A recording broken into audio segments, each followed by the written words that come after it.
Hey guys, this is Sonu Ahlawat लेकर आ चुका हूं आपके लिए एक और लेटेस्ट गवर्नमेंट जॉब अपडेट जो कि डायरेक्टली निकल के आ रहा है CSIR जूनियर असिस्टेंट रिक्रूटमेंट 2025 के बारे में। दोस्तों CSIR के बारे में आपको पता ही होगा, जिसका मतलब होता है council of scientific and industrial research, जो कि ministry of science and technology government of India के अंडर ही आता है। मतलब भारत सरकार का एक बहुत बड़ा विभाग है जिसके अंदर एडमिनिस्ट्रेटिव मतलब क्लरिकल पोस्ट के ऊपर वैकेंसीज आ चुकी है, जो कि हमारी ग्रुप सी की पोस्ट है, लेवल 2 की पोस्ट है। ऑल इंडिया से कैंडिडेट्स इस वैकेंसी के लिए फॉर्म अप्लाई कर सकते हैं।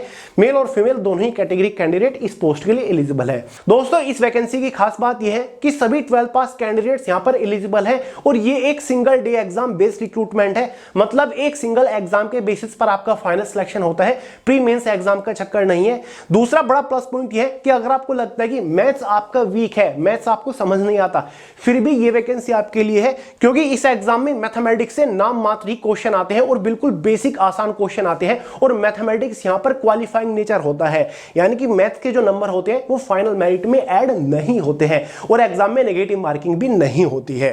तो आगे इस वीडियो में इस वैकेंसी के रिगार्डिंग कंप्लीट डिटेल्स आपको प्रोवाइड करूंगा। पोस्ट और वैकेंसीज के बारे में बात करेंगे, इंपोर्टेंट डेट्स देखेंगे, सिलेक्शन प्रोसीजर को समझाऊंगा, एज लिमिट क्वालिफिकेशन के बारे में बात करेंगे, एग्जाम पैटर्न सिलेबस को डिस्कस करेंगे। साथ ही दोस्तों सिलेक्शन होने के बाद इस पोस्ट के ऊपर सैलरी क्या मिलेगी, exam centre, job profile, job location के बारे में बात करेंगे। अगर आप इस वैकेंसी को लेकर थोड़े से भी इंटरेस्टेड हैं, वीडियो को पूरे ध्यान से आखिर तक जरूर देखिएगा। तो चलिए दोस्तों बहुत ज्यादा टाइम वेस्ट नहीं करते, फटाफट वीडियो शुरू करते हैं। जैसे कि आपको शुरुआत में बता ही दिया है, CSIR जो कि एक सेंट्रल गवर्नमेंट लेवल का बड़ा डिपार्टमेंट है, इसके अंदर जूनियर सेक्रेटरी असिस्टेंट और स्टेनोग्राफर की पोस्ट के ऊपर वैकेंसीज निकल के आई है। सबसे पहले हम बात करेंगे इंपोर्टेंट डेट्स के बारे में। इस वैकेंसी के लिए ऑनलाइन फॉर्म 17 फरवरी 2025 से स्टार्ट हो चुके हैं सुबह 9 बजे से। फॉर्म की जो आखिरी तारीख रखी गई है वो 18 मार्च 2025 रखी गई है। फुल डिटेल नोटिफिकेशन आपको इसकी वेबसाइट के ऊपर भी मिल जाएगा। इस वेबसाइट पे जाकर आप ऑनलाइन फॉर्म भी अप्लाई कर सकते हैं। ऑनलाइन फॉर्म अप्लाई करने का प्रोसीजर आगे इस वीडियो में आपको समझा के जाऊंगा। यहीं पर बात कर लेते हैं फॉर्म फीस वगैरह कितनी रहती है। देखिए दोस्तों, जनरल, OBC और EWS कैटेगरी वालों के लिए यहाँ पर 500 रुपए फॉर्म फीस चार्ज किए जाते हैं। बाकी SC, ST, PH या फिर फीमेल्स के यहाँ पर कोई भी फॉर्म फीस चार्ज नहीं किए जाते। इन कैटेगरी के लिए फॉर्म बिल्कुल फ्री होता है। अब बात कर लेते हैं पोस्ट कौन कौन सी है और एलिजिबिलिटी क्राइटेरिया, सैलरी वगैरह के बारे में भी यहीं पर देख लेते हैं। Name of the post, junior stenographer की पोस्ट है हमारी, जूनियर सेक्रेटरी असिस्टेंट की पोस्ट है जो कि जनरल डिपार्टमेंट के अंदर है, जूनियर सेक्रेटरी असिस्टेंट की एक और पोस्ट है जो कि CSIR के फाइनेंस और अकाउंट्स डिपार्टमेंट के अंदर है। साथ ही एक और जूनियर असिस्टेंट की पोस्ट है जो कि स्टोर और परचेज डिपार्टमेंट के अंदर है। ये सारी की सारी पोस्ट सेम है। इन पोस्ट के लिए केवल एक सिंगल एग्जाम ही कंडक्ट कराया जाता है। इन तीनों पोस्ट के लिए आपको अलग अलग फॉर्म नहीं भरना होता है, एक ही फॉर्म में आपको पोस्ट प्रेफरेंस देनी होती है कि भाई मेरी फर्स्ट प्रेफरेंस जनरल वाली है, सेकंड प्रेफरेंस मेरी जूनियर सेक्रेटरी असिस्टेंट फाइनेंस और अकाउंट्स की है। लेकिन हाँ, जूनियर स्टेनोग्राफर और जूनियर सेक्रेटरी असिस्टेंट की पोस्ट के लिए फॉर्म आपको अलग अलग भरना पड़ेगा। दोनों का सिलेक्शन प्रोसीजर और एग्जाम भी अलग अलग आपको होने वाला है। बाकी इन तीनों पोस्ट का सिलेक्शन प्रोसीजर सेम होता है। Post wise, category wise vacancies का पूरा ब्यौरा आपके सामने स्क्रीन के ऊपर लिखा हुआ है। वहीं पर बात करें कि भैया क्वालिफिकेशन और एज लिमिट के बारे में भी बता दीजिए। देखिए दोस्तों, जूनियर स्टेनोग्राफर की पोस्ट के लिए मैक्सिमम एज लिमिट 27 साल है। जूनियर सेक्रेटरी असिस्टेंट की पोस्ट के लिए मैक्सिमम एज लिमिट 28 साल रखी गई है। मिनिमम एज लिमिट का क्राइटेरिया यहां पर कोई भी नहीं है। जो आपकी एज कैलकुलेट होगी वो एज ऑन 18 मार्च 2025 तक कैलकुलेट होने वाली है। OBC, ST, SC वालों को एज में रिलैक्सेशन मिल जाता है। कितना? OBC वालों को हर साल की तरह 3 साल का एज में रिलैक्सेशन मिलेगा। ST, SC वालों को 5 साल का मिलेगा। PWBD वालों को यहां पर 10 साल का एज में रिलैक्सेशन मिल जाएगा। क्लियर है दोस्तों? अब यहीं पर अच्छे से समझा देता हूं, आप समझ लीजिएगा वरना कंफ्यूज हो जाओगे। देखिए, जूनियर सेक्रेटरी असिस्टेंट के लिए जनरल वालों की मैक्सिमम एज लिमिट 28 साल है, 28 साल है। वहीं पर EWS वालों की जो एज लिमिट है वो भी 28 साल है। OBC वालों की 31 साल मैक्सिमम एज लिमिट है, ऐसे आप समझ सकते हैं। वहीं पर SC कैटेगरी की मैक्सिमम एज लिमिट 33 साल हो जाती है, क्योंकि 5 साल का एज में रिलैक्सेशन आपको देखने को मिलता है। तो ये होता है एज का पूरा फंडा। उम्मीद करता हूं समझ गए होंगे। सैलरी को डिस्कस कर लेते हैं कि भैया सैलरी कितनी मिलेगी। देखिए दोस्तों, जूनियर स्टेनोग्राफर की जो पोस्ट है लेवल 4 की पोस्ट है, हालांकि ग्रुप सी की पोस्ट है। इस पोस्ट का बेसिक पे 25,500 होता है, यानी कि सिलेक्शन होने के बाद आराम से इनिशियल इन हैंड सैलरी आपको 50,000 के आसपास मिल जाएगी। जूनियर स्टेनोग्राफर की पोस्ट के ऊपर। बाकी ये तीनों पोस्ट आपकी लेवल 2 की पोस्ट होती हैं। इन पोस्ट का जो ग्रेड पे है वो 1900 रुपए ग्रेड पे वाली ये पोस्ट है, बेसिक पे 19,900 है। तो भाई इन पोस्ट के ऊपर शुरुआती सैलरी आपको 38,000 रुपए महीना गारंटेडली मिलेगी। फिर है आपकी junior sector assistant general department की पोस्ट हो, फाइनेंस की पोस्ट हो या फिर स्टोर और परचेज की पोस्ट हो, तीनों पोस्ट के लिए क्वालिफिकेशन बिल्कुल सेम है। और जो प्रोफाइल के बारे में बात करें, काम क्या करना पड़ेगा, सारी की सारी क्लरिकल पोस्ट है।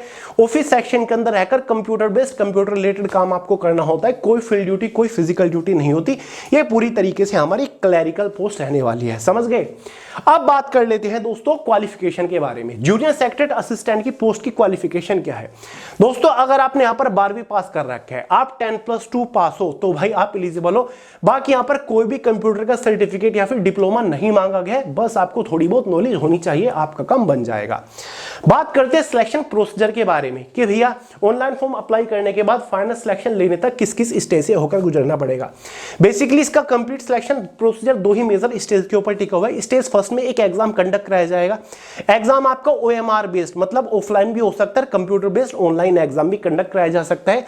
एग्जाम आपका बायलैंग्वेज हिंदी और इंग्लिश में रहने वाला है, क्लियर है। एग्जाम को 2 पार्ट में डिवाइड किया गया, एक है आपका पेपर फर्स्ट, एक है आपका पेपर सेकंड। पेपर फर्स्ट जो है उसमें मेंटल एबिलिटी टेस्ट से रिलेटेड क्वेश्चंस होने वाले हैं। 90 मिनट क्वेश्चन पेपर की टाइम ड्यूरेशन है। 100 क्वेश्चन आपको एग्जाम में देखने को मिलेंगे। 200 नंबर का आपका ये पेपर फर्स्ट आने वाला है, क्योंकि एक क्वेश्चन के लिए आपको 2 नंबर दिए जा रहे हैं। मेंटल एबिलिटी टेस्ट में वही आपका जनरल इंटेलिजेंस रीजनिंग से क्वेश्चंस होते हैं, साथ ही अर्थमेटिक मैथमेटिक्स यानी कि क्वांटिटेटिव एप्टीट्यूड से क्वेश्चन होते हैं। सिलेबस आपको आगे प्रोवाइड करा दूंगा। ये जो मेंटल एबिलिटी का टेस्ट है जिसमें 100 क्वेश्चन है, इसमें कोई भी नेगेटिव मार्किंग नहीं होती। There will be no negative marks in this paper. ये पेपर जो है वो जस्ट क्वालिफाइंग नेचर है। ये जो 200 नंबर है ना, ये फाइनल मेरिट को इफेक्ट नहीं करेंगे। SSC MTS की तरह आपको पेपर फर्स्ट क्वालिफाई ही करना है। फिर आपका पेपर सेकंड होगा जो कि 1 घंटे का रहने वाला है। पेपर सेकंड में जनरल अवेयरनेस से 50 क्वेश्चन आएंगे, इंग्लिश लैंग्वेज से भी 50 क्वेश्चन आएंगे। एक क्वेश्चन के लिए 3 नंबर दिए जाते हैं, इसलिए दोनों सब्जेक्ट आपके 150-150 नंबर के हो जाते हैं। हर एक गलत क्वेश्चन पर 1 नंबर आपका काट लिया जाएगा, मतलब पेपर सेकंड में आपकी 1 नंबर की नेगेटिव मार्किंग रखी गई है। तो भाई पेपर सेकंड टोटल कितने नंबर का हो गया? 300 नंबर का हो गया, 150 और 150। जो आपकी फाइनल मेरिट बनेगी हाँ, वो पेपर सेकंड के मार्क्स के बेसिस पर बनेगी। आगे बढ़ने से पहले सिलेबस को डिस्कस कर लेते हैं दोस्तों। इसके एग्जाम का कंप्लीट डिटेल सिलेबस ये रहा आपके सामने स्क्रीन के ऊपर। मेंटल एबिलिटी से कौन कौन से क्वेश्चंस होने वाले हैं ये आपके सामने स्क्रीन के ऊपर है। जनरल अवेयरनेस से क्या क्या पूछा जाएगा, इंग्लिश लैंग्वेज से क्या क्या पूछा जाएगा, वोकैबुलरी वगैरह सारा का सारा सिलेबस आपके सामने स्क्रीन के ऊपर है। और हाँ दोस्तों, एग्जाम की तैयारी को लेकर बिल्कुल भी कंफ्यूज होने की जरूरत नहीं है। बहुत ही मोटी मोटी नई एक्सपेंसिव बुक परचेज करने की जरूरत नहीं है, ना ही आपको कोचिंग जाने की जरूरत है, और ना ही दोस्तों आपको कोई कोर्स परचेज करने की जरूरत है। हमारी खुद की चारों सब्जेक्ट की करियर मैगजीन अवेलेबल है, बाइलिंगुअल है, हिंदी और इंग्लिश में है, जिसमें आपका मैथमेटिक्स भी है, इंग्लिश भी है, जनरल अवेयरनेस भी है और साथ ही रीजनिंग भी है। बुक नहीं है, करियर मैगजीन है, मोस्ट अफोर्डेबल है। चारों करियर मैगजीन को एक साथ कॉम्बो में भी परचेज कर सकते हैं, लिंक मैंने डिस्क्रिप्शन बॉक्स में दे रखा है। आपको सिलेबस भी पढ़ने की जरूरत नहीं पड़ेगी। इन करियर मैगजीन के अंदर चैप्टर वाइज दिए गए हर एक क्वेश्चन के ऊपर सिर्फ एक बार प्रैक्टिस कर लीजिएगा, क्वेश्चन बाहर नहीं जाएगा। मोस्ट अफोर्डेबल एकदम एग्जाम ओरिएंटेड बुक है, कॉन्सेप्ट भी आप क्लियर कर सकते हो। प्रीवियस ईयर में जो सबसे ज्यादा बार पूछे जा चुके क्वेश्चंस है ना, वो टॉपिक वाइज चैप्टर वाइज हमने अरेंज कर रखे हैं इन करियर मैगजीन के अंदर। इस टाइप के एग्जाम को तो बहुत ही इजीली आप फोड़ लोगे, बहुत ही कम टाइम में सिलेबस आपका कवर हो जाएगा। तो लिंक डिस्क्रिप्शन बॉक्स में ऑनलाइन परचेज करके घर पर अवेलेबल करा सकते हैं। वहीं पर स्टेनोग्राफर के एग्जाम के बारे में अगर बात करें तो भाई यहां पर मैथ से क्वेश्चन नहीं आते। जनरल इंटेलिजेंस रीजनिंग से 50 क्वेश्चन, जनरल अवेयरनेस से 50 क्वेश्चन, इंग्लिश से आपके 100 क्वेश्चन। जो SSC स्टेनोग्राफर का एग्जाम पैटर्न होता है बिल्कुल सेम है। 0.25 मार्क्स के एग्जाम में नेगेटिव मार्किंग, वही आपका 200 नंबर का पेपर रहने वाला है। 200 नंबर में से आपकी फाइनल मेरिट बन जाएगी, क्लियर है। अब बात करते हैं दोस्तों स्टेज सेकंड के बारे में। जूनियर सेक्रेटरी असिस्टेंट की पोस्ट का अगर आप एग्जाम क्वालिफाई कर लेते हो तो स्टेज सेकंड में क्या होगा? Stage second proficiency test in computer है, मतलब टाइपिंग टेस्ट है। या तो आप इंग्लिश की टाइपिंग कर लो, इंग्लिश की करोगे तो 30 वर्ड पर मिनट स्पीड निकालनी होगी। हिंदी की टाइपिंग करोगे तो कम से कम इंग्लिश में 35 वर्ड पर मिनट की स्पीड, हिंदी में 30 वर्ड पर मिनट की स्पीड निकालनी है। 10 मिनट का आपका टाइपिंग टेस्ट रहने वाला है, क्लियर है दोस्तों। तो ये आपका टाइपिंग टेस्ट है, क्वालिफाइंग नेचर है, कोई भी एक्स्ट्रा एडिशनल नंबर नहीं दिया जाएगा नेचर, ठीक है। ये आपका है। वहीं पर अगर हम बात करें स्टेनोग्राफर का जो टेस्ट होगा, यहां पर आपको स्टेनोग्राफी में 80 वर्ड पर मिनट की स्पीड से शॉर्ट हैंड लिखनी होती है, हिंदी या फिर इंग्लिश की। 10 मिनट की आपको डिक्टेशन बोली जाएगी।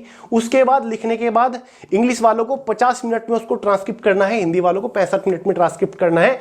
स्टेनोग्राफी टेस्ट बिल्कुल क्वालिफाइंग नेचर है, कोई भी एक्स्ट्रा एडिशनल नंबर आपको नहीं दिया जाएगा। क्लियर है दोस्तों?